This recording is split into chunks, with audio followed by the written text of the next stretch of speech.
Shalom saudara-saudara terkasih dalam Kristus. Selamat datang di Lembaga Anthony Chang Ministry International, lembaga yang menjadi wadah pertumbuhan rohani kita bersama-sama di dalam Kristus. Sesaat lagi kita akan memulai Sunday Service minggu ini. Harap mempersiapkan diri dan hati bersama keluarga dan orang-orang terkasih dengan posisi duduk yang baik dan nyaman. Kita belajar mengimani dan bertumbuh bersama dalam Kristus. Selamat beribadah dan Tuhan Yesus memberkati.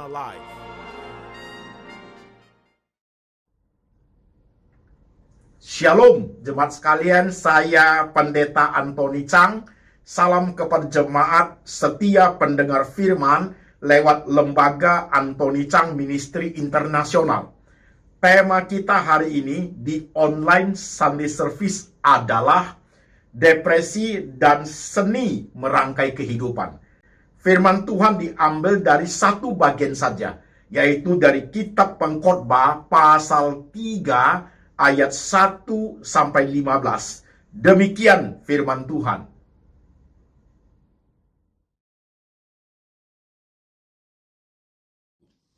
Untuk segala sesuatu ada masanya, untuk apapun di bawah langit ada waktunya. Ada waktu untuk lahir, ada waktu untuk meninggal. Ada waktu untuk menanam, ada waktu untuk mencabut yang ditanam. Ada waktu untuk membunuh, ada waktu untuk menyembuhkan. Ada waktu untuk merombak, ada waktu untuk membangun. Ada waktu untuk menangis, ada waktu untuk tertawa. Ada waktu untuk meratap, ada waktu untuk menari. Ada waktu untuk membuang batu, ada waktu untuk mengumpulkan batu. Ada waktu untuk memeluk, ada waktu untuk menahan diri dari memeluk. Ada waktu untuk mencari, ada waktu untuk membiarkan rugi. Ada waktu untuk menyimpan, ada waktu untuk membuang. Ada waktu untuk merobek, ada waktu untuk menjahit. Ada waktu untuk berdiam diri, ada waktu untuk berbicara. Ada waktu untuk mengasihi, ada waktu untuk membenci. Ada waktu untuk perang, ada waktu untuk damai. Apakah untung pekerja dari yang dikerjakannya dengan berjerih payah? Aku telah melihat pekerjaan yang diberikan Allah kepada anak-anak manusia untuk melelahkan dirinya. Ia membuat segala sesuatu indah pada waktunya. Bahkan ia memberikan kekalan dalam hati mereka. Tetapi manusia tidak dapat menyelami pekerjaan yang dilakukan Allah dari awal sampai akhir. Aku tahu bahwa untuk mereka tak ada yang lebih baik daripada bersuka-suka dan menikmati kesenangan dalam hidup mereka. Dan bahwa setiap orang dapat makan, minum, dan menikmati kesenangan dalam segala jerih payahnya, itu juga adalah pemberian Allah. Aku tahu bahwa segala sesuatu yang dilakukan Allah akan tetap ada untuk selamanya. Itu tak dapat ditambah, tak dapat dikurangi. Allah berbuat demikian supaya manusia takut akan Dia. Yang sekarang ada, dulu sudah ada.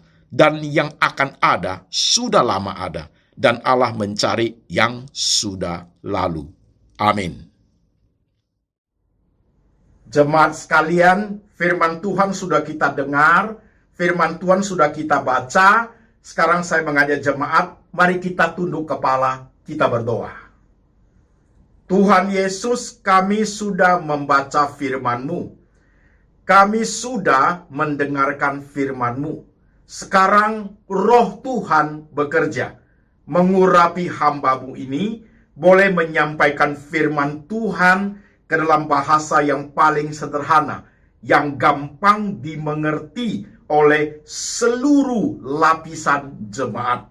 Tuhan, kami rindu hidup kami boleh berkenan kepada Engkau. Di tengah semua kemelut, suka duka yang datang silih berganti, kami ingin menjadi pendengar dan pelaku firman yang baik.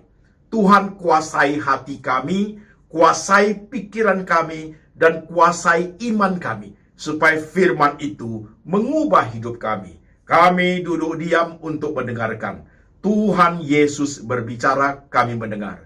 Dalam nama Tuhan Yesus, kami berdoa. Amin. Shalom jemaat sekalian, apa kabar? Saya berharap semua jemaat dalam keadaan oke. Saudara-saudara sekalian, depresi dan seni merangkai kehidupan. Saudara perlu memperhatikan, saya akan memberikan suatu introduction. Saudara-saudara sekalian, tema ini saya tampilkan dengan berpikir seperti ini. Tema ini tidak khusus untuk orang depresi, tidak saudaraku. Tema ini untuk orang yang mengalami depresi ataupun yang belum mengalami depresi. Jadi tema ini adalah untuk orang yang mengalami stres ringan, stres berat, stres akut, maupun yang sudah mengalami depression. Poin kedua, status saya sebagai pembicara, saya pengkhotbah pada hari ini adalah, status saya adalah saya dulunya adalah seorang yang mengalami depresi akut fase kelima. Tentang depresi ada 5 fase itu. Saudara bisa lihat kembali ke YouTube channel saya. Saya sudah membahasnya. Posisi saya sebagai pengkhotbah hari ini, saudaraku, adalah saya bekas orang depresi. Jadi saya mengalami hal tersebut. Sehingga saudara tidak akan berpikir saya hanya tahu teori talk. Enggak begitu, saudaraku. Saya alami itu. Kemudian poin ketiga, jemaat sekalian, saya juga adalah seorang pengkhotbah yang menyelesaikan studi di sekolah teologi. Saya belajar tentang teologi, saya belajar tentang firman Tuhan, dan juga belajar tentang psikologi. Sehingga, jemaat sekalian, apa yang saya sampaikan itu, apa yang saya kemukakan untuk tema hari ini, secara bobot cukup qualified untuk menjadi berkat bagi jemaat. Karena saya belajar teologi, saya belajar psikologi, dan juga saya mengalami apa disebut dengan depresi itu. Dan dalam seni merangkai hidup itu, saya bisa memberikan banyak contoh, banyak hal yang sangat positif untuk kehidupan jemaat sekalian. Oke, ini introduction-nya. Kita lanjut jemaat. Tema depresi dan seni merangkai hidup saya bahas dalam bentuk 2 kotak saja. 2 kotak saja. Kotak pertama, jemaat konsentrasi. Kotak pertama, tidak bisa terima kenyataan hidup dan berpikir parsial. Kotak kedua, bisa menerima kenyataan hidup dan berpikir integratif. Jadi terbagi dalam 2 kotak saja. Jemaat, oke? Kotak pertama menyimak, tidak bisa terima kenyataan hidup dan berpikir parsial. Kotak kedua bisa menerima kenyataan hidup dan berpikir integratif. Apa itu kotak pertama? Apa itu kotak kedua? Bagaimana menjelaskannya? Jemaat memperhatikan sebagai berikut. Saya ingin jemaat bukan sekedar mendengarkan saja. Saya ingin jemaat terlibat di dalam khotbah hari ini. Oke? Nah, sekarang jemaat memperhatikan. Dalam kehidupan saudara-saudara sekalian, ambil satu kasus. Ambil satu kasus yang sampai hari ini saudara tidak bisa menerima kenyataan hidup. Saya berhenti 1 menit untuk jemaat supaya ada kesempatan. Kalau banyak kasus, ambil satu kasus saja yang paling parah. Oke jemaat, silakan. Satu kasus saja yang sampai hari ini engkau tidak bisa menerima kenyataan hidup. Satu saja. Oke?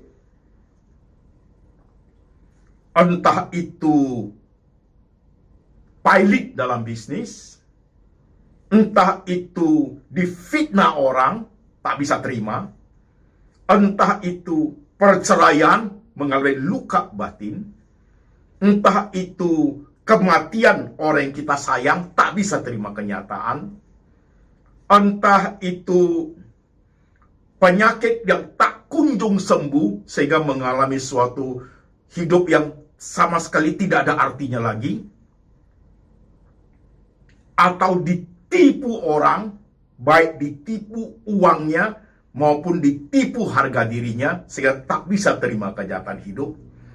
Entah itu gagal studi, entah itu gagal bisnis atau menerima perkataan-perkataan suami istri yang sangat menyakitkan sehingga tak bisa terima kenyataan. Contoh-contoh seperti itu. Jemaat udah ready? Satu kasus saja yang saudara paling tidak bisa terima kenyataan sampai hari ini, supaya pembahasan kita bisa lanjut. Oke?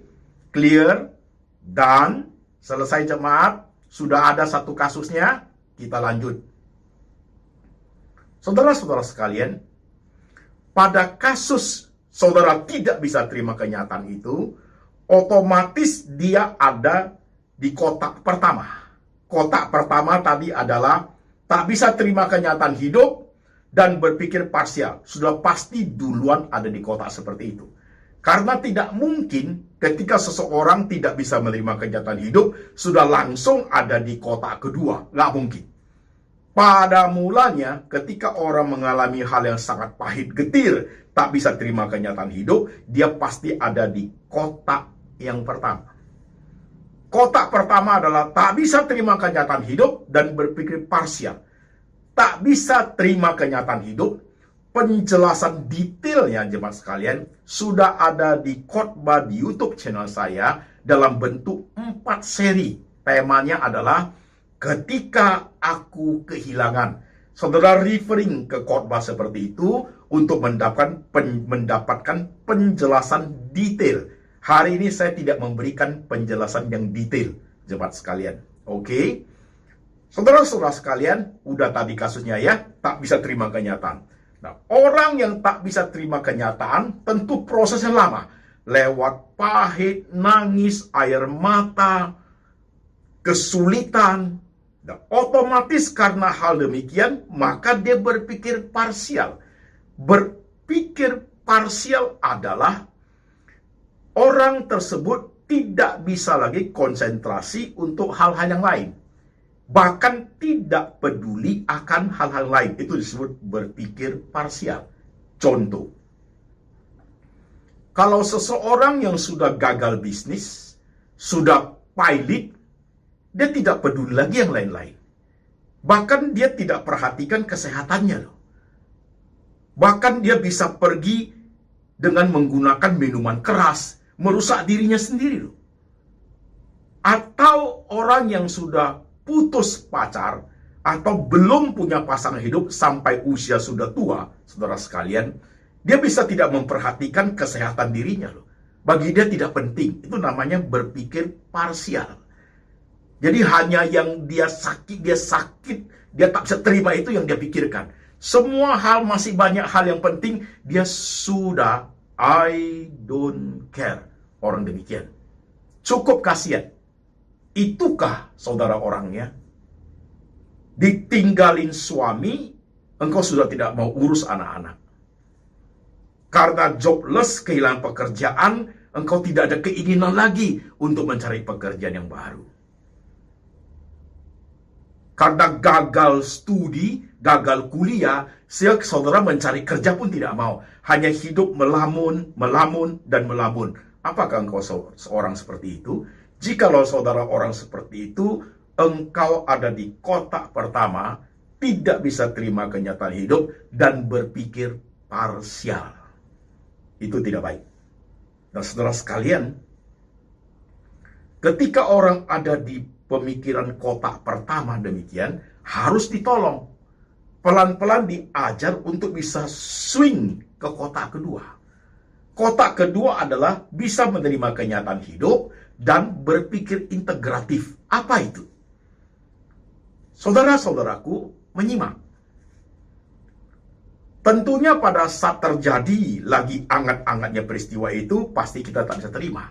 Tapi dengan adanya firman Tuhan yang kita pelajari, seperti yang kita baca tadi Pengkhotbah pasal 3, yang mengajarkan segala sesuatu ada waktunya. Ada waktu sedih, ada waktu senang. Ada waktu cinta, ada waktu benci. Ada waktu lahir, ada waktu mati. Ada waktu sukses, ada waktu gagal. Itu akan menciptakan kita belajar untuk berpikir integratif. Yaitu melihat semua kehidupan kita itu dalam bentuk keseimbangan. dalam bentuk suatu keutuhan. Dan kalau orang demikian bisa berpikir integratif, maka dia mulai belajar untuk menerima kenyataan hidup. Ini yang saya mau, jemaat sekalian.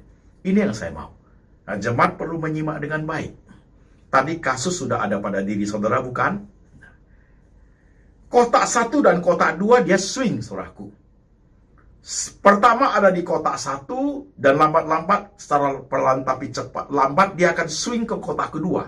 Dan pada saat ada di swing di kotak kedua, sangat dibutuhkan seorang pendeta, seorang psikolog, ya, seorang teman rohaniawan untuk menolong jemaat seperti ini supaya dia bertahan di kotak kedua dan terus bertumbuh cara berpikirnya dengan perenungan firman Tuhan yang semakin hari semakin mendalam. Nah, orang itu baik kalau dalam posisi seperti itu. Tetapi kalau tidak ada pertolongan yang konsisten, dia akan kembali swing ke kotak pertama. Nah, kalau sudah kembali ke kotak pertama, terus menerus sekian tahun, saudaraku, nah itulah akan membedakan orang melihat masalahnya masing-masing. Itu membedakan. Orang yang sudah ada di kotak pertama, swingnya kotak kedua sebentar saja, kemudian kembali lagi ke kotak pertama, dan gak tumbuh-tumbuh lagi, terus menerus sampai di situ dengan bertahun-tahun, itu namanya orang itu mengalami kepahitan. Orang demikian akan merana seumur hidup. Akan merana seumur hidup. Dia tidak bisa damai dengan dirinya sendiri, dia tidak bisa damai dengan orang lain, dan dia tidak bisa damai dengan Tuhan. Yang dia tidak terima kenyataan hidup yang tak bisa dia terima itu, baik karena kesalahan orang lain, dosa orang lain, kejahatan orang lain, atau kesalahan sendiri, dosa sendiri, atau keinginan sendiri yang tidak tercapai. Apapun bentuknya, apapun penyebabnya, tak bisa terima kenyataan itu sudah menghantui hidup orang itu, maka seumur hidup orang itu akan merana seumur hidup. Itu namanya kepahitan. Nah, itulah yang akan menyebabkan masuknya ke dunia stres. Itu yang akan menyebabkan masuknya ke dunia stres berat, ke dunia stres akut, bahkan terbuka pintu depresi bagi orang-orang seperti itu. Ini bahaya, jemaat sekalian. Saya dapat banyak berita dari jemaat, bahkan di kota Jakarta, ada yang menghabiskan dirinya dengan melompat dari jembatan layang sehingga nyawanya hilang. Karena depresi. Saudara-saudaraku, menyimak dengan pas hari ini.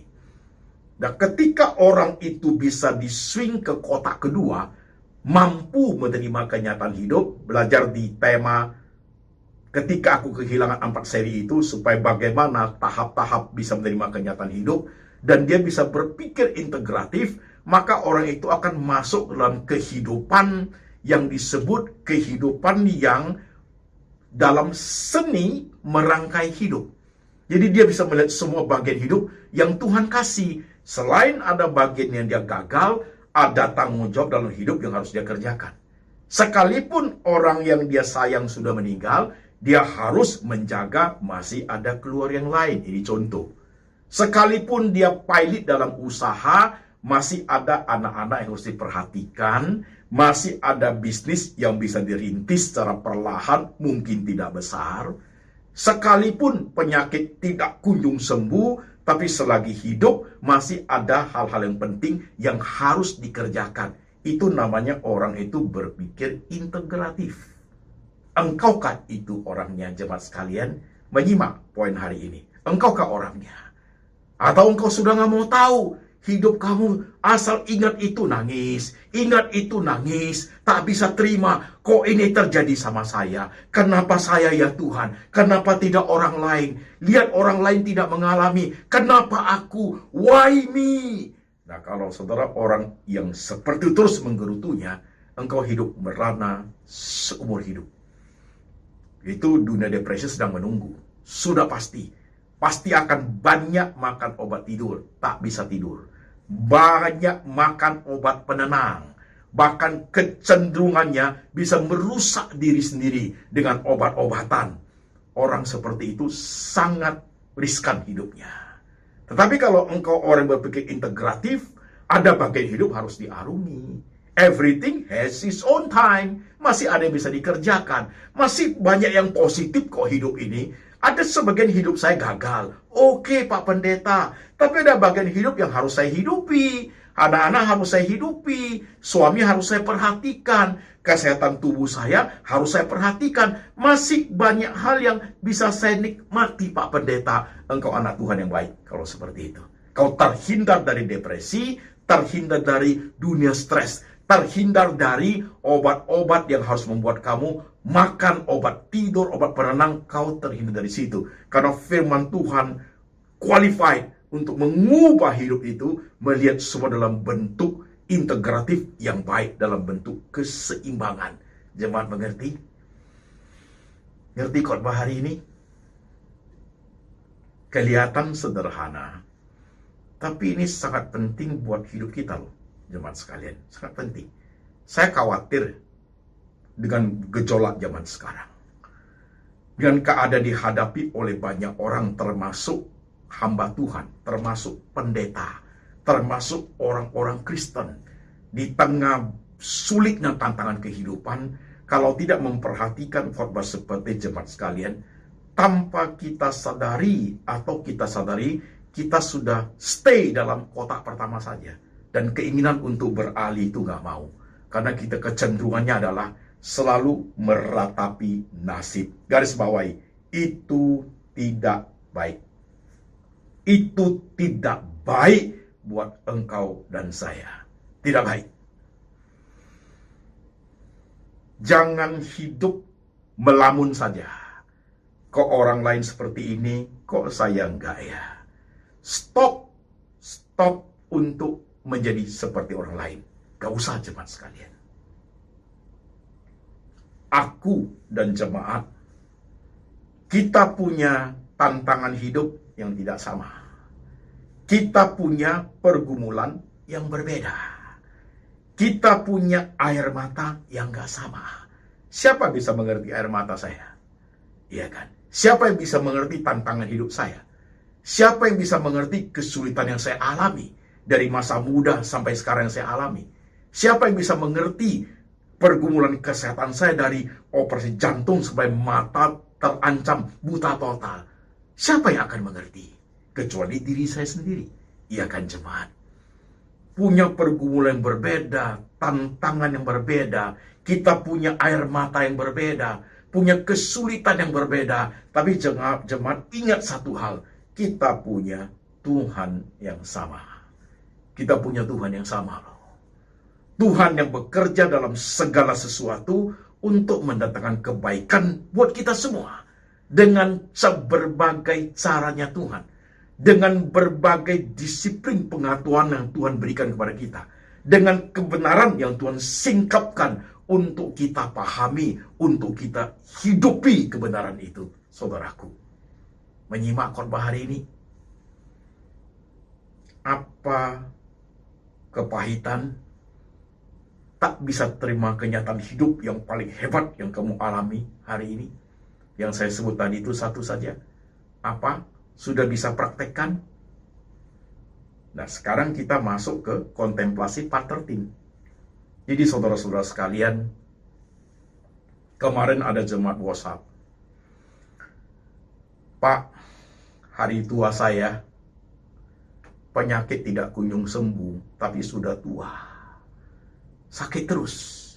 Kontemplasi macam apa yang bisa saya jalankan, Pak? Jemaat menyimak dengan baik. Saudaraku, di kontemplasi part 13 bagian 13 ini.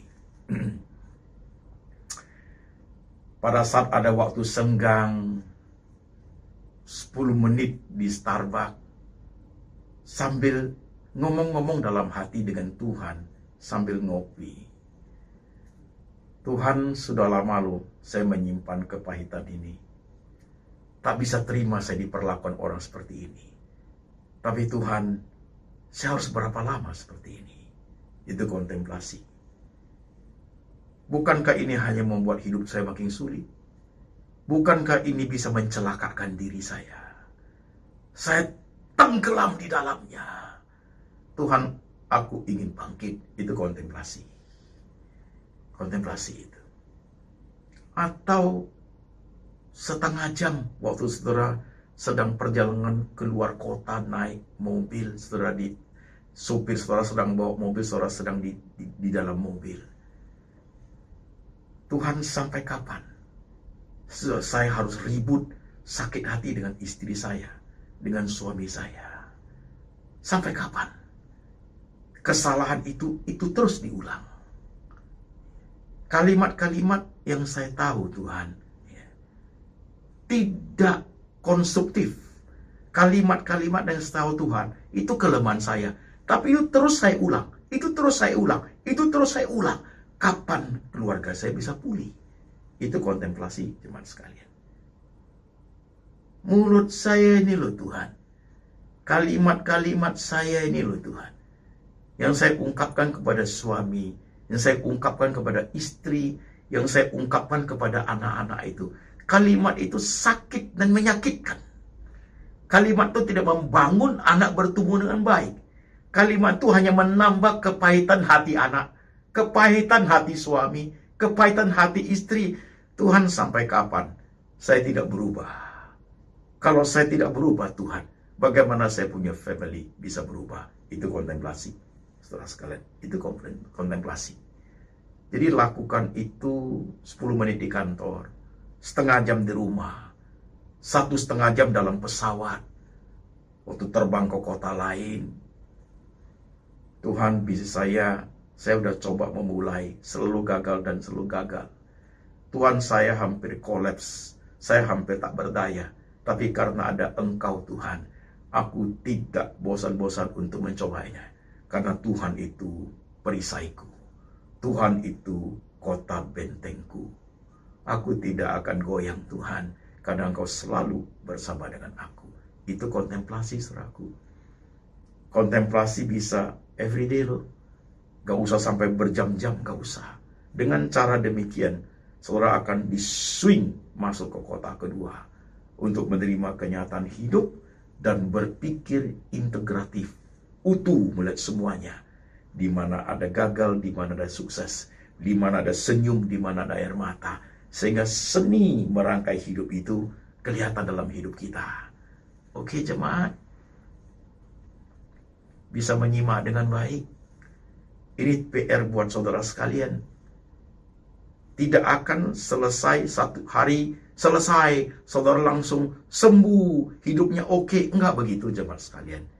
Tergantung kepada berapa beban, berapa beratnya engkau alami masalah itu. Itu butuh waktu. Maka perlu cari rohaniawan. Carilah saya akan bantu. Carilah pendetamu juga oke. Carilah psikolog Kristen juga oke. Yang bisa menguraikan banyak hal untuk saudara bisa berjalan bersama dengan Tuhan. Itu penting saudaraku.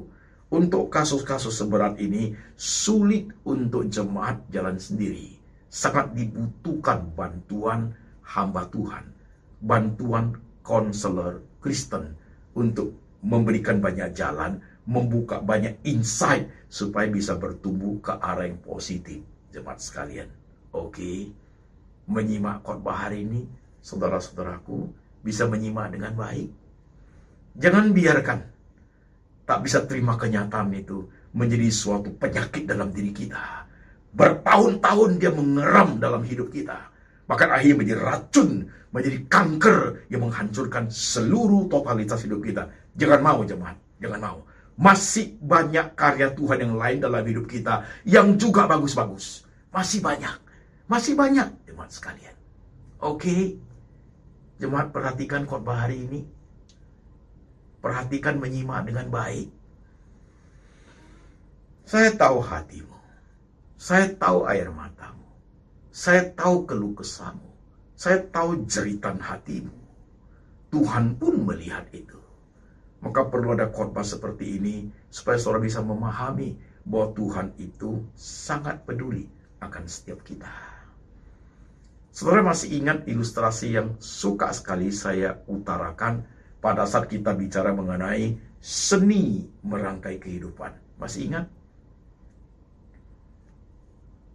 Parcel mainan anak-anak. Masih ingat? Parcel mainan itu, parcel itu kan terdiri berapa kotak untuk disusun. Kalau kotak-kotak itu udah disusun dengan rapi, di belakang parcel itu nanti dia ada gambar, kan begitu. Dan syaratnya kotak-kotak yang terpotong-potong itu harus ditata dengan letaknya pas, baru bisa kelihatan gambar. Jadi ada kotak yang bulat, taruh di posisi bulat. Kotak yang trapezium, taruh di trapezium. Yang segitiga sama kaki, taruh di situ. Kotak yang bujur sangkar harus taruh di situ.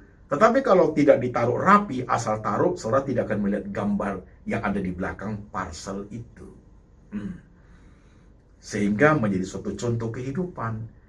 Kalau parcel kotak segitiga adalah kepahitan yang kau tak bisa terima kenyataan itu, karena dia segitiga, harus taruh di posisi segitiga.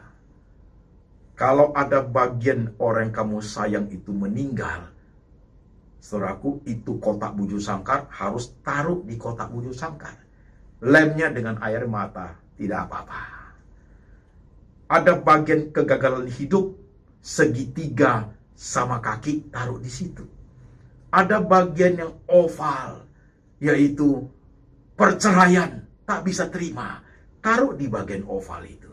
Dan kalau kita belajar untuk melihat keutuhan hidup, belajar untuk menerima kenyataan yang ada, taruh di posisi-posisi yang memang seharusnya seperti itu. Kapan kita menangis, kapan kita tersenyum, kapan kita memperhatikan masih banyak hal-hal yang lain, kapan kita memperhatikan ada hal yang jauh lebih penting yang harus memerlukan perhatian kita juga. Itu saudaraku, berarti saudara bisa melihat semua parcel itu dalam bentuk yang utuh. Nah, kalau semua sudah pas bentuknya, udah rapi semua, saudara balikkan parcel itu, di belakang itu ada gambar. Gambar apa itu? Gambar wajah Tuhan Yesus. Itulah, that is the picture of our life, yang Tuhan berkenan untuk menyatakan kepada kita. Beda air mata, beda penderitaan, beda sukacita, beda anugerah, beda beban salib yang dipikul, beda penderitaan, beda senyum, beda kebahagiaan, tetapi kita punya Tuhan yang sama. Amin, jemaat sekalian.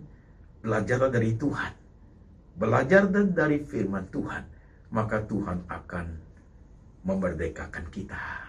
Maka Tuhan akan memberikan suatu kelegaan dalam hidup ketika kita menempuh jalan-jalan yang sulit. Tuhan ada di masa depan kita, Tuhan ada di masa lalu kita, dan Tuhan ada di masa sekarang kita untuk mengajar kita bagaimana suatu seni merangkai kehidupan sehingga nama Tuhan dipermuliakan. Amin, jemaat. Mari kita tundukkan kepala, kita berdoa. Saudara sekalian, siapapun engkau hari ini, masalah apapun yang kamu hadapi hari ini, kasus-kasus yang kamu tak bisa terima kenyataan, sudah sekian puluh tahun, 5 tahun, 3 tahun, baru 5 bulan yang terjadi. Hari ini pahamilah firman Tuhan ini dengan baik, supaya engkau tidak menjadi sakit, engkau tidak merana seumur hidup, engkau tidak masuk ke dunia stres dan depression, tapi engkau boleh masuk ke dunia yang penuh damai sejahtera yang datangnya dari Tuhan. Berpikirlah integratif, belajarlah menerima kenyataan hidup yang harus memang diterima. Pahamilah kebenaran yang memerdekakan engkau. Lihat dirimu masing-masing, jemaat sekalian. Tuhan tahu air matamu, Tuhan tahu luka hatimu, Tuhan tahu perih hatimu, Tuhan tahu gundah gulana hatimu, Tuhan tahu engkau kehilangan banyak hal dalam hidup, tapi Tuhan tidak pernah pergi dari engkau. Masih banyak karya Tuhan yang Tuhan mau singkapkan, masih banyak berkat Tuhan yang Tuhan berkenan untuk melimpahkan kepada engkau. Apakah engkau bersedia menekuni hidup ini? Atau engkau menjadi pecundang, engkau menjadi loser, engkau menjadi orang yang tidak bisa buat apa-apa, engkau kehilangan harga diri sebagai anak-anak Tuhan yang kuat dan teguh. Siapakah engkau? Engkau menjawab dirimu masing-masing. Gumuli hal ini. Tuhan, inilah setiap kami yang kepala kami tertunduk di hadapan Engkau, Tuhan Yesus. Kau paling tahu apa yang kami alami. Ajar kami seturut dengan firman-Mu. Teguhkan perjalanan hidup kami ya Tuhan. Bawa kami ke dalam rencana-Mu yang indah ya Tuhan. Hapus air mata kami pada saat kami menangis. Hapus luka hati kami Tuhan pada saat kami tidak bisa terima kenyataan. Pada saat kami merasa gundah gulana, sedih, hapus kesedihan kami ya Tuhan. Ganti dengan sukacita, damai sejahtera yang datang daripada Engkau ya Tuhan. Terima kasih Tuhan. Dengar doa hamba-Mu untuk setiap jemaat-Mu ya Tuhan. Letakkan tangan-Mu di hati mereka Tuhan. Letakkan tangan-Mu di pikiran mereka ya Tuhan. Teguhkan perjalanan hidup umat-Mu ya Tuhan. Supaya mereka sungguh boleh memuliakan Engkau. Dan berkat ini turun atas jemaat. Kasih daripada Allah Bapa turun atas jemaat. Yesus Kristus gembala yang baik, pemelihara jiwamu.